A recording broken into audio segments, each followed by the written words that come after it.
President Trump vows to clean house of deep state. I mean, could have done it the first 4 years.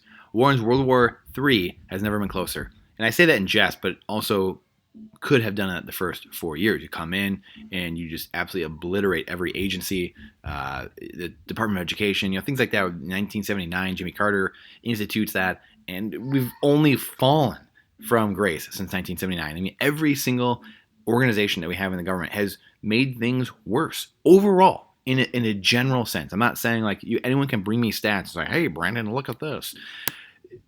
Truly, at the end of the day, when you let private citizens who have incentive to do things, it's going to be much easier, just from a common sense perspective. This is why government constantly is failing. This is why West Berlin was so much more prosperous than East Berlin. East Berlin, the government ran everything and ran it into the ground. This is why North Korea is dark at night. When you have these command and control collectivist societies, it's always the 1% at the top and then everyone else. It's just two classes of society. This is what Karl Marx wanted. He thought by making everyone equal, things would be great. However, what he forgot was human nature. And if you're evil, that's a great plan because then you get control. But number two, if you, for some reason, can't see or you're mad at life like Karl Marx was and just frustrated, couldn't get ahead, wasn't a good businessman, stuff like that, then you have this vendetta against society. That's why people turn to collectivism many times, because all it's shown is that collectivism brings the top down, the middle class into the poor. So there's just the poor and everybody else at the top, and then the other 99% at the bottom, where capitalism, even though there's a great gap, there's a great wealth gap, the inequality gap, it has brought more people out of poverty than any other system ever in the entire world. And we don't have capitalism right now. We don't have free markets. We haven't had free markets. Every time there's a Federal Reserve or a central bank or someone manipulating rates and the cost of money, that's what it is, cost of money, you then have a manipulation of the economy. We have creditism now, and crony capitalism, and state-run capitalism. You can call it many things. These public-private partnerships that now the Klaus, Bigglesworth, all these people now have been promoting, and these are collectivist ideas. These are, again, the conspirators, hierarchy, the Committee of 300. This is all of their plan.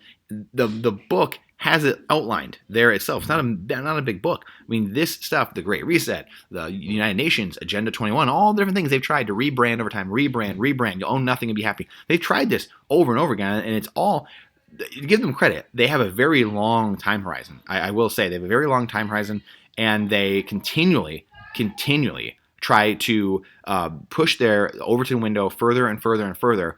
That way they can come closer to their goal of complete annihilation of the middle class, really annihilation of people in general. As sad as that sounds and crazy it sounds, it is, because this is their TEDx talk, Bill Gates, 7 years ago, saying we need less population. This goes back to the Committee of 300. This goes back to the World Economic Forum, everything. They've talked about this, Noral Harari, we need to get rid of human beings. We need to get rid of human beings. These people are freaked out because of too much population, or they just are plain evil and they want control. That's it. That's all there is. So there's only two options. So Trump could have done this. It's hard because people are really struggling and they keep voting for more government because this system is at its end game. It's been hard to rip people away from the system because they are so dependent, just like the Matrix, so hopelessly inured in the system that they vote. They actually stand up to defend the system that keeps them down. It's the arson and the firefighter. And World War III is at our doorstep. This was exactly the Trump collusion thing, quid pro quo and all that. This was what Trump was trying to find out. And sure enough, they suppressed the Hunter laptop and all these things.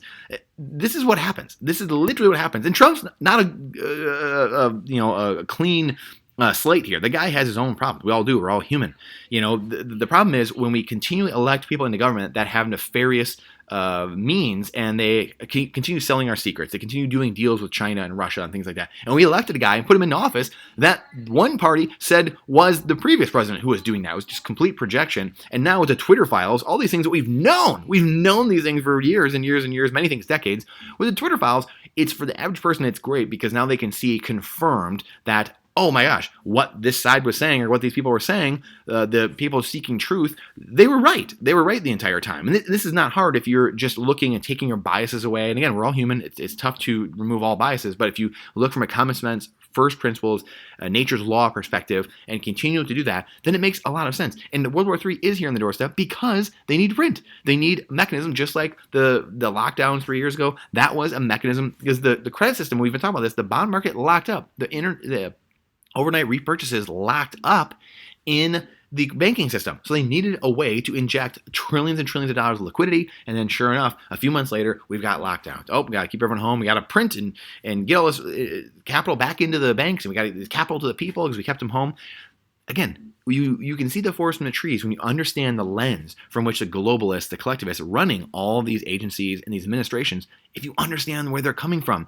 If you grow up in the public education, the government-run education system, of course they're not going to teach you any of these things. Why would they say, hey, this is our playbook, this is what we're doing? And in a way, they are, right? They're teaching, there's 7,000 genders, and they're teaching, X, Y, Z. That is all obfuscation of reality. Those are all things to distract people and change culture too. And that was one of the things in the book, The Naked Communist, talking about from 70 years ago, talking about how they wanted to disrupt the American culture, promote promiscuity. They wanted to destroy the nuclear family because they knew that faith, that structure was what kept America at the top and brought them to the top and then kept them at the top. And they had to rot that from the inside out. They said themselves, we will never beat America from the outside. We have to destroy it from the inside. And this is where all of our enemies have ganged up together to do that. And we're at the end game. We're at the 11th hour of this process that's played out. And will the Americans hang on, right? Will the West hang on to freedom, to liberty, and pursuit of happiness and uphold those rights? And we see that every day. It's not. The Patriot Act with George Bush, the Washington State just introduced legislation for violent domestic extremism, terrorism, about white supremacy, and people talking about freedom and things like that. This is the clown world we now live in. I mean, if you had to write a playbook for the exact thing your enemy would want to do from you, this is exactly what we'd be living in. This is exactly it. This is the Paul Harvey. If I were the devil, what would I do? Right? That's a beautiful, beautiful YouTube that's on here from decades ago, and we shared it actually a year ago on here.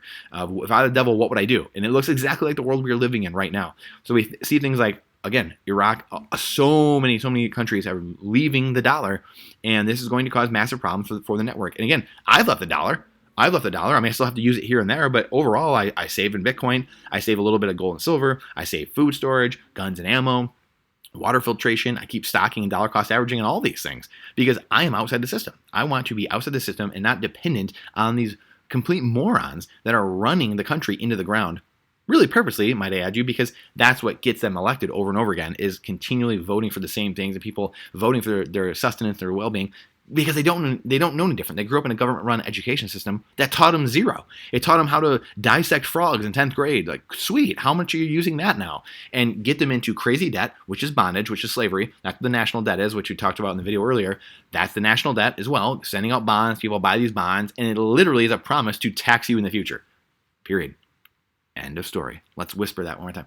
When you buy a bond or someone buys a bond, it's a promise for your government to tax you in the future. Tax you in the future, your wealth and time, or your wealth, which is your time and energy, and tax your children and your grandchildren and your great-grandchildren. That's all you're doing. You're enslaving yourself and you're enslaving those around you. I've got an article coming out again, just a short article about bonds will collapse. When people start understanding this in the game that's being played on them, the financial system, they will move to something else. They will move to Bitcoin. It was gold and silver for thousands of years.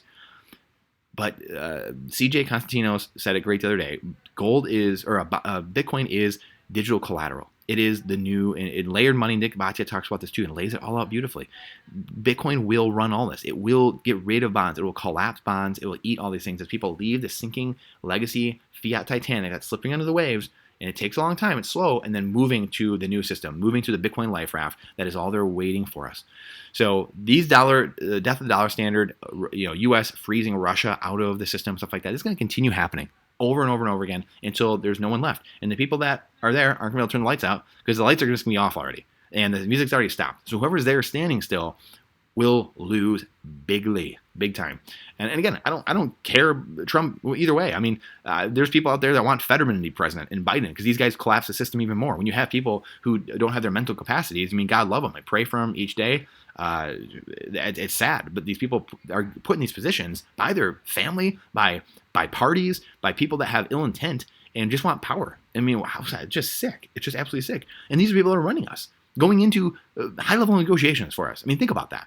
So you have to take it on yourself. You can't look for someone else to do something for you. You can't look for Donald Trump to do something. You can't look for Joe Biden, Fetterman, Bush, Obama. You can't look for anyone to do something for you. You have to do it yourself. And the beautiful part is your confidence goes up and your hope goes up because you know you are prepared.